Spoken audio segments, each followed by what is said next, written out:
What is up, everyone? Welcome back to another episode of the Fantasy Fellow Show, the last regular season start sit preview of the season here. So we're in the final championship round for the fantasy playoffs. We're going to go over the week 17 start sit charts. I have all this on the fantasyfellowship.com. I believe there's a link in the description. I'll probably post it in the comments below if you guys want to follow along. But let's hop right into it. We got a game on tomorrow night, a really good game. Dallas and the Detroit Lions. What we're going to do, if you guys are new to the channel, we're going to go over the start sit charts. I'll kind of talk about some of the fantasy points allowed. We'll look at some practice reports. Overall, I think the Lions and the Cowboys are both in really good shape. There's really nobody for fantasy that we need to be worried about. They don't have their Friday reports in here yet, but nothing too crazy from Detroit's side. And then Dallas' side, I believe they are good as well. Rico Dowdle did get ruled out, so we'll see who the backup running back is. Maybe it's the little guy, Deuce Vaughn. But overall, both teams in good spirits. And yeah, I think you want to get your fantasy players in this game. I think it's going to be a really good high scoring game. 52 implied in this one here. Cowboys by 5.5. It is in Dallas, so I think Dallas, those game splits. Dallas has been a lot better at home than they've been on the road. So both of these offenses are pretty easy for fantasy football. I think with the fantasy points allowed, you can see the Lions.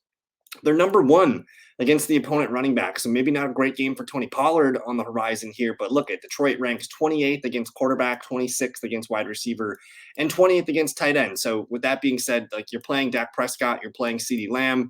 I think you're playing Jake Ferguson, who's been a top 10 tight end for the last month and a half or so. Maybe play Brandon Cooks. Again, with this game having 52 implied points, that's upwards of 6 or 7 touchdowns being scored in this game. So I do like Brandon Cooks. He does tend to play better at home as well. And then maybe the Cowboys defense, there's turnovers and, they do tend to score fantasy touchdowns for you guys. So we'll see. Yeah, no Rico Dowdle. I'll move him to out. Michael Gallup just can't be trusted. And then with Tony Pollard, I think you're going to leave him in as a running back too. I mean, the Lions are allowing 16 points per game. If Tony gets all that himself, that's great. They're probably going to mix in a little bit of Deuce Vaughn and maybe Malik Davis. I don't know if he's going to be called up for this one, but we shall see. Either way, I think it's a floor game for Tony Pollard. And then on the Lions side here, we know the Cowboys defense is good. They're basically top 10 in every category here, but they have been allowing running back points. We saw James Cook and the Bills gash them on the ground. So I do like Jahmyr Gibbs as a top 5, top 10 play. I like David Montgomery too. David Montgomery's only had one game that he's finished and he hasn't scored a touchdown. So I expect him to continue to fall into the end zone. You're playing Amon-Ra. I think you're playing Sam Laporta. And then I'd listed Jared Goff as a QB1. I think he could be a streamer option this week. The Cowboys are allowing 15 points per game. I think Jared Goff's an above average quality quarterback. Maybe he hits 16, 17, 18 points in this one. He can be of use. And then say no to that Lions D, Reynolds, Jameson Williams. Williams has been playing better the last couple games, though. So maybe a big player too from him there. But this is a fun game, Saturday night, Lions at Cowboys. Make sure you have your players in. Moving on to maybe a not so fun game, the Patriots at the Bills. Bills 13-point favorites, 40 implied in this one here. We know the Patriots are pretty much done for the season. They do rank really good against tight ends, so I'm not really interested in Dawson Knox or Dalton Kincaid. They've been kind of eating into each other's workload the last couple games, and Kincaid's kind of fallen off as a fantasy target. So no tight ends from Buffalo for me, but the rest from Buffalo is playable. You're going to play Josh Allen. You're going to play James Cook, and I know Stephon Diggs has had 3 straight games below 10 fantasy PPR points, but I'm going to keep him in there. It's fantasy championship week. I don't want to get too cute. Let me know, though. I've gotten some weird questions like Puka or Stephon Diggs, Godwin or Stephon Diggs, stuff like that. And then Gabe Davis, man, he had a big game last week against the Patriots. I could see him being another big game in his repertoire here. But man, we know he's like playing with fire. You're either going to get a 0, or you're going to get 14 or 22 or something like that. Start that Bills defense, and we're going to leave these knuckleheads here on the bench. On the Patriots side, I mean, Ezekiel Elliott, we're watching the practice reports on him. I don't know if they uploaded these in here on Friday yet, but Zeke, after not practicing on Thursday, he's not on the injury report. Zeke's going to be fine. We know Ramondre Stevenson's done for the year. I think Zeke's the one guy I'm comfortable leaving in as a RB2 just based on volume. You can play Demario Douglas as a wide receiver 3 flex in PPR leagues. And then Hunter Henry here, limited all week. If you need a tight end, I suppose Buffalo is solid against tight end. They allow about 10 PPR points per game. Maybe that's a Hunter Henry touchdown or 2. But try and not use the Patriots, only Elliott. Bills are going to roll in this one, play that Bills D, and enjoy the game in Buffalo. Falcons Bears, not a really fun matchup here, but there's still a little bit of playoff implications on in this one. The Bears 2.5 point favorites, 38 implied total in this one. Looking at the fantasy defenses real quick. Um, the Bears defense, they rank 25th against running back, 26th against tight end. You can score points on them there. 17th against the QB, 11th against wide receiver. So they're a little bit stingier against receiver, but overall, I'm not too entirely scared of this defense. The Falcons defense, though, somehow they rank third against running backs and third against wide receivers. So I'm not really sure which Bears running back to recommend to you guys because if we give them 17 PPR points and divide that three ways, even if you divide it 2 or 2.5 ways, it's not a very big ceiling play. So I'm not in love with any Bears running back this weekend. I would probably try and avoid it. And then I'm still going to play DJ Moore. We're going to be watching the health of Cole Kmet, I believe. Let's pull up the Bears practice reports. Darnell Mooney's out, so DJ Moore wheels up. And then Cole Kmet, DNP on Wednesday and Thursday, limited on Friday. I'd say he's on track to play, but he's maybe not a great play in this one. So with that being said, you're playing Justin Fields just with his rushing ability. He's a top 10 QB play. You're playing DJ Moore. Maybe if we get a better report on Cole Kmet over the weekend, I'm open to him as a tight end one streamer. And then honestly, it's like playing with fire here. Roschon, Khalil Herbert, Jonathan Foreman. Foreman didn't play last week. Herbert got all the goods. And had himself a really nice fantasy day, but I don't think anything's guaranteed. If I had to play one, though, it's probably Herbert. But again, I'm kind of just, throwing a dart at the dartboard and seeing what sticks. Not really feeling confident in the Bears running backs. And then I do think the Bears defense is startable. They've been a really good fantasy defense the last month and a half or so. Atlanta doesn't exactly want to light up the scoreboard. On the Falcons side, Taylor Heineke's just a super flex option. You're going to play Bijan Robinson as a running back too. Let me know if you guys have questions there. I think he's going to get his volume in this one. Maybe Kyle Pitts, with Taylor Heineke, he could have another good game. And then Drake London's more of a wide receiver 3 flex. So I'm probably going to get questions on Pitts and London. I'm still playing Bijan. Maybe the Falcons D, but probably not. I just don't like it being on the road. I do believe there's going to be some wind in this one. And then Algier, Jonnu Smith will leave these guys on the bench. So kind of a unexciting NFC game, but nonetheless, we got some playmakers in there. Moving on to an AFC game, Raiders at the Colts. Colts 3.5 point home favorites, 42.5 implied in this one. The fantasy numbers, we're not really afraid of these defenses here. The Colts are top 10 against wide receivers. I'm not really excited about Davante Adams and Kobe Myers. We'll talk about them in a second. But overall, not afraid of these defenses here. So Gardner Minshew, he's a super flex QB2. You're playing Jonathan Taylor. I know he didn't have a great game last weekend. He did score a touchdown, but maybe he was just kind of getting his legs back and knock some rust off. I expect him to be a heavy focal point of the offense in this one. And then Michael Pittman Jr., I believe he's full go. I think he practiced in full the last couple of days. Let's double check. Michael Pittman Jr. full on Thursday and Friday. He's going to play. They have him as questionable here, but I feel pretty good he's going to play. And they did rule out Zach Moss in this one. And then if I bounce over to the Las Vegas side, we're awaiting the health of Josh Jacobs. Josh Jacobs DNP all week.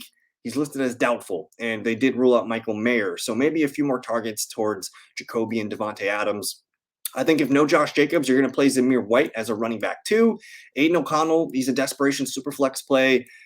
Play Davante Adams. I know he didn't have a great game last weekend, 1.4 points. But I would doubt that he has 2 big duds in a row like that. And then Myers is kind of a low-end wide receiver 3 flex. You could also maybe flex Josh Downs, but probably not. I don't know who to trust here. Raiders have been, feeling good. They've been playing good ball. They beat a Chiefs team last weekend because of their defense. So maybe the Raiders defense, but I think I would lean the Colts at home in this one. And we'll move on to a little bit more exciting game just because the Rams have been really good TV lately. Rams at the New York Giants. Rams 5.5 point favorites on the road, 43 implied in this one. Defensively, we're not really too scared. The Giants do limit tight end. I don't think I'm interested in Higbee. Otherwise, I'm not afraid of the QB running back and wide receiver matchups. And the Rams, they're really good against running backs, so I want to temper expectations for Saquon Barkley. But on the Rams side, I think Matthew Stafford's a top 10 QB. He's been playing like that for the last month or so. You're playing Kieran, you're playing Cooper Kupp, who I know had a bad game last week, but maybe he bounces back in a big way. And then you're playing Puka. I think I mentioned the question earlier, Stephon Diggs or Puka. Puka should honestly probably be the wide receiver 1 over Cooper Kupp right now. He's been fantastic. So both receivers in your lineup, and hey, I should maybe even move up Demarcus Robinson into the flex spot. He's been a nice little offensive piece here the last month or so for Matthew Stafford, and he could be flexed in deeper situations. I'm going to say start the Rams D. No to Tyler Higbee. Ronnie Rivers just the backup on the Giants side. I'm still starting Saquon Barkley in leagues where I have him. But other than that, he's the only guy that I'm going to leave in my team for the Giants. You can maybe super flex Tyrod Taylor. You can maybe whip out Darren Waller. The Rams do rank pretty bad against tight end. They rank 28th, allowing almost 14 points per game. Even if Waller gets half of that, that's 7 to 8 fantasy points, which is a pretty nice floor for tight end. Slayton and Robinson, kind of boom bust wide receiver 3 flexes I don't really trust, although it does seem like Tyrod and Slayton have a little magic going together. Say no to the Giants defense and we'll move on to a better game. Hopefully not really, but it's the Cardinals at the Philadelphia Eagles. Eagles favored by 12, home game here, 48.5 implied in this one. The Eagles are simple. We know the Cardinals are really bad. They do rank dead last against running backs. They're actually stingy against tight ends, so maybe it's not a Dallas Goedert breakout game. But nonetheless, you're starting Hurts, you're starting Swift, A.J. Brown, Devonta Smith.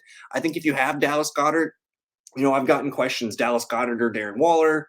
I'm going Dallas Goedert just because it's a better offense. I trust Hurts to score more touchdowns. There's going to be more opportunities for Dallas Goedert. So even though the Cardinals are top 10 against tight end, brace for a floor game, 8 to 12 points out of Goedert. And he did have a nice game last weekend. So maybe momentum's on his side. Start that Eagles defense. And then who knows, maybe Kenneth Gainwell gets some run in the end of this game. On the Cardinals side, they did put Marquise Brown on IR. So you're starting Trey McBride. He's a lock. He's like a top 1 or 2 tight end right now. He's going to be awesome next year and for dynasty leagues going forward. James Conner, a low-end RB2 play. The Eagles do rank 4th best against running back. Otherwise, the Eagles defense is pretty bad. They rank 31st against QB, dead last against wide receivers, and they are pretty generous against tight end. So I love McBride. I think Kyler Murray's a low-end QB1 play if you need him there. And then I think James Conner's probably going to be in my lineups just based on volume. And then other than that, we're not using their defenses. I'm not throwing out Michael Wilson, Greg Dortch, Rondale Moore. I do think Dortch is probably their number 1 receiver, but I'm not really going to mess with it in the fantasy championship week. So Eagles are going to roll. Move on to a good game here. NFC South, Saints at Buccaneers. Bucks 2.5-point home favorites, 42 implied in this one. These two teams played earlier back in week 4. I believe the Buccaneers won 27-9. Derek Carr struggled. I think the Saints were held under 200 yards of offense. Baker Mayfield rolled. He had a great game. And I like the Saints defense, traditionally. They do rank top 10 against QB, running back, and wide receiver. But overall, I'm not afraid of the Saints defense on the road. Baker Mayfield's been hot. So Baker, I have him listed as a QB2, but he's more of like an elite QB2. In Superflex leagues, he's in for sure. Let me know if you have questions on him as a QB1 streamer. I know some people probably are using him. And then it's simple. You're playing Rachaad White. You're playing Mike Evans. You're playing Chris Godwin. I do want to note that Godwin went like 8 for 114 yards.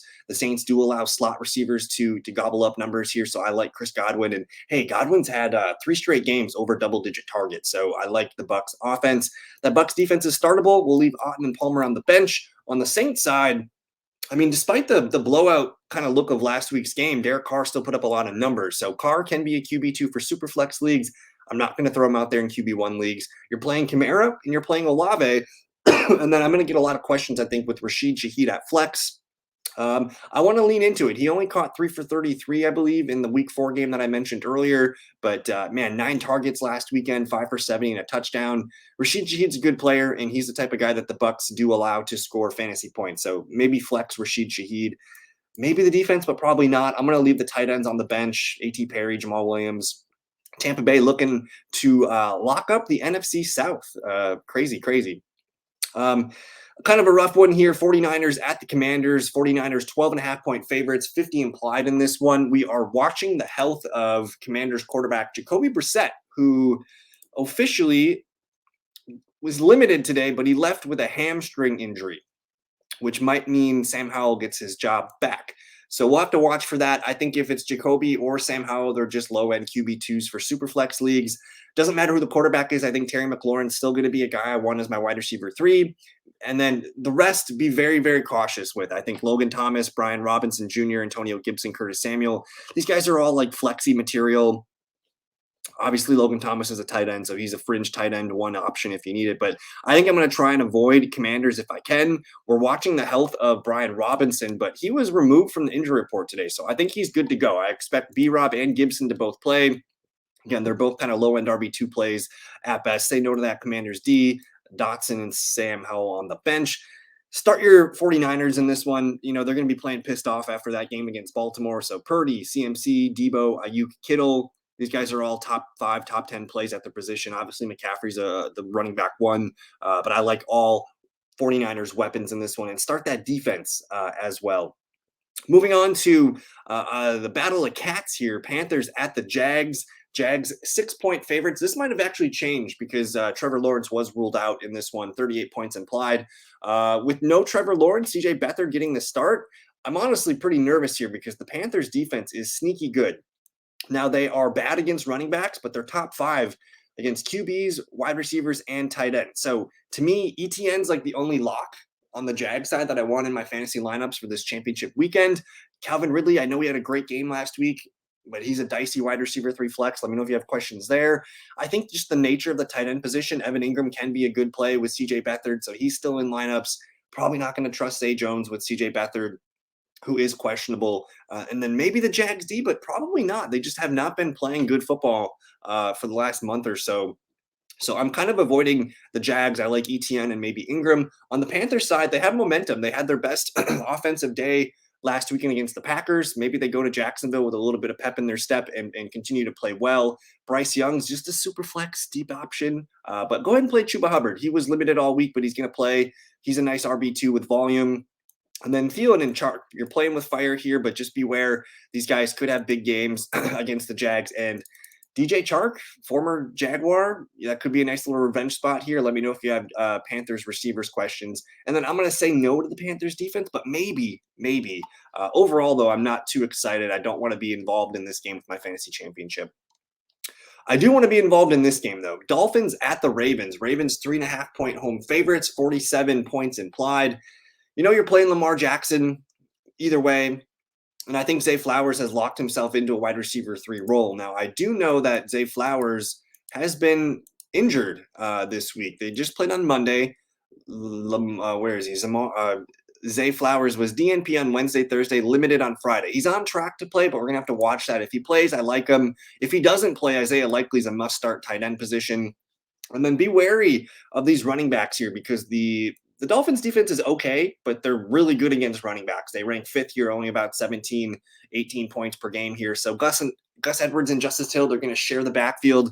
You know, the floor is 7 to 10 points for both of these backs. It's a matter of who gets the touchdown. So just be aware. Low floors here, really good defense here against the run. Not excited about it. And then maybe Odell Beckham as a flex. I have a lot of questions on the Ravens side. It does feel a little bit risky, but you are starting that defense for sure. Bateman, Aguilar will leave these guys on the bench. The Dolphins side, they're pretty much ruling out Jalen Waddle already, so go ahead and start Tyreek Hill. Tua, I don't think Tua is a must play.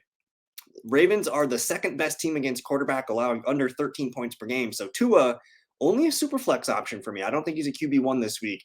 I do like Devon Achane. I was waiting to see the health of Raheem Mostert, who missed some practices earlier in the week.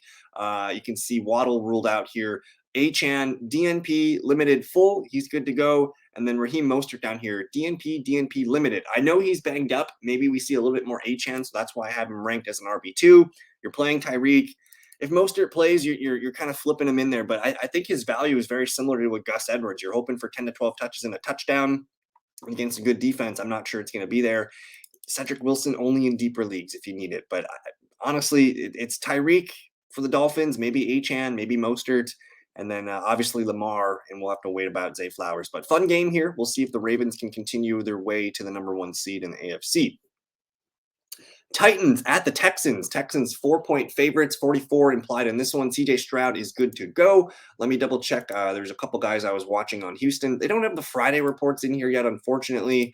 But I was watching for Noah Brown, who's been limited this week. But either way, you want to play the Texans. We know the Titans defense really bad against wide receivers. They rank 29th here. They're average against QB.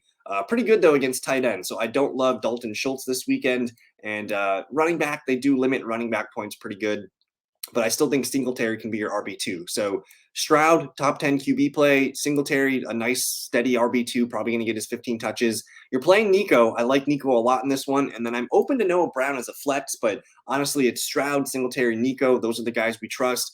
Maybe the Texans defense, but probably not. On the Titans side, I almost wish Ryan Tannehill was playing. I think I'd like some of the options a little bit better. But the Texans defense, average or below average in pretty much all categories here. So I'm not afraid of this Texans defense. I think Levis is just an emergency super flex play. Go ahead and play Derrick Henry. DeAndre Hopkins against his former team. Maybe he's a wide receiver 3 flex. Okonkwo, I like Okonkwo more than I like Schultz in this one. The Texans are very bad against tight end, allowing almost 15 points per game. And then maybe Spears as a low end RB2 flex play in PPR leagues. I'm open to it. But Titans still have some pep in their step. Texans finally getting CJ Stroud back, though. We'll see if the AFC South battle lives up to some hype. The late games on Sunday, you have the Steelers at the Seahawks. I think we're all good to go with injury reports. We're just waiting for Kenneth Walker and DK Metcalf updates. But Seattle, 3.5-point home favorites, 41 implied in this one. Steelers defense, they're about average in every category, but they do rank pretty well against quarterbacks, only about 15 points per game. So Geno, just a QB2. You can play Kenneth Walker, assuming he plays, and you're playing DK Metcalf. After that, Lockett and Najigba are both kind of wide receiver 3 flexes. Lockett's coming on, though. I think he can be a nice play, and I like both guys here. Maybe the Seahawks defense, I don't know, but not Charbonnet, not Noah Fant. On the Steelers side, I did rank Jaylen Warren ahead of Najee Harris in this one. The Seahawks are bad against everything. They rank in the bottom half of all the positions here, but significantly bad against the running back position. So I like Warren and I like Najee this week. Mason Rudolph, just a super flex option. And then Deontay Johnson and George Pickens, those are dart throws at wide receiver 3 flex. Pickens played well. Maybe he's got some momentum here. But overall, not too excited about this one. I think it's going to be a lot of running from the Steelers. Maybe a couple big plays to Pickens and some easy throws to Deontay.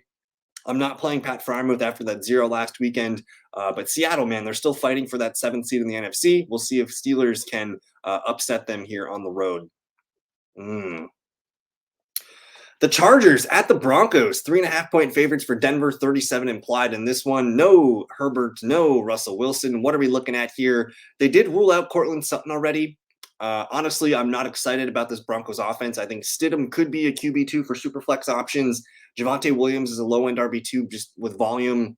And then I don't trust Jerry Jeudy, but man, he's the leading target guy in this one. It's pretty easy. Maybe Jeudy just racks up, 7, 8 targets, something like that.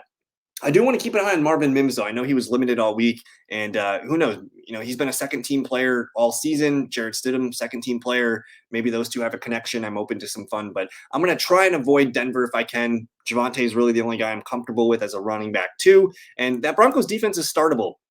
The Chargers have ruled out Keenan Allen and Joshua Palmer in this one. I don't want to play Chargers, but if you have to, Eckler still remains a running back 2 in PPR leagues. And then I actually kind of like Gerald Everett. The Broncos do rank dead last against the tight end position. So if there's one guy to get pummeled with targets in this one, it's Gerald Everett. I believe he's had 3 straight games of 8 targets. So that's going to continue. And ugly game here. This game doesn't matter for anybody here. They're both just trying to get into 2024 alive here. So Eckler, Everett, Javonte. We'll move on to the next game. The Bengals and the Chiefs. We're awaiting there's some major health concerns in this one. Let's go to Cincinnati. Cincinnati, we're waiting the health of Jamar Chase. He was DNP Wednesday, Thursday, and Friday, both limited. There's a chance he plays. If he plays, I kind of want to get him in there. There's always risk for a re-injury, and he might not be able to take a full workload, getting hit and things like that. So I'm hesitant there. I still like T. Higgins in my lineup. And then Joe Mixon limited today on Friday. Interesting. Not sure what that's about. But then the Kansas City side, they've got a lot of injuries over here. Clyde Edwards-Helaire, questionable. He didn't practice the last 2 games with an illness. We'll watch for his health here. They did rule out Donovan Smith. Kadarius Toney ruled out. And then you have Isaiah Pacheco, who was DNP the last 2 days, limited today. So I don't know if he's cleared concussion protocol yet. He's also got a shoulder thing. So major implications here as we're watching the health of the Chiefs running backs. I think, if Pacheco plays, I'm going to play him. If Pacheco's out and Clyde Edwards-Helaire is up, I'm going to play Clyde Edwards-Helaire at the running back 2 spot. before we get any further, Chiefs are 6.5-point favorites at home, 44 implied in this one. You're going to continue to play Mahomes. You're going to play Rashee Rice and Travis Kelce. Those guys are the easy ones. And then obviously the running back situation that we talked about. I think we laid out pretty well. You can start that Chiefs defense. They're still a good team defensively, but Tony out, Watson, Richie James, no thank you. Maybe deep end plays, but if you guys have questions there, let me know. The Bengals side, Browning's a low end QB2 for super flex leagues. You can play Joe Mixon at running back 2. If Chase plays, I think I'll play him. But honestly, I think I like T. Higgins a lot in this one. And then if no Chase, maybe Tyler Boyd, but that's only if no Chase. And then say no to the Bengals defense. They are pretty bad. They Bengals rank average or below average in every category. The Chiefs are pretty good, though. They rank top 6 in 3 of the categories here. They do allow about 20 running back points per game. So I still like Mixon. But it's a tough matchup for the Bengals. So Chiefs looking to get that sour taste out of their mouth. We'll see if they can do it. And then last but not least, the final game for Week 17, your playoff championship finale, the Packers at the Vikings. Vikings -1 here, 43 implied. Vikings made the move to go to Jaren Hall, the rookie. We saw him start a game at Atlanta. He went down and moved the ball and played really well in the first quarter before getting hurt. He's a quarterback 2 for Superflex leagues. The Packers have allowed Baker Mayfield, Tommy DeVito, Bryce Young, all to have the games of their career, the last 3 games.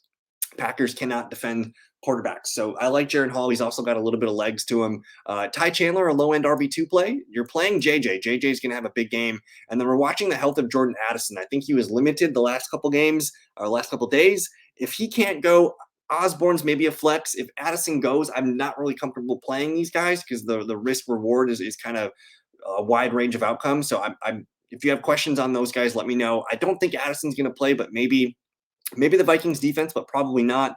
Madison shouldn't be started. Munt and Oliver, the backup tight ends for the TJ Hawkinson injury. And then the Packers, man, I think Jordan Love, he's like QB 6 or 7 on the year. I trust him. I trust him to throw 2 touchdowns, get 200 some yards, and maybe rush for 1. He's a top 10 QB play. You're playing Aaron Jones. He knocked the rust off against the Buccaneers 2 weeks ago. He had a great game against Carolina. He didn't score a touchdown, but he got tackled at the 1, I think once or twice. So Jones, he's a top 12 running back for me.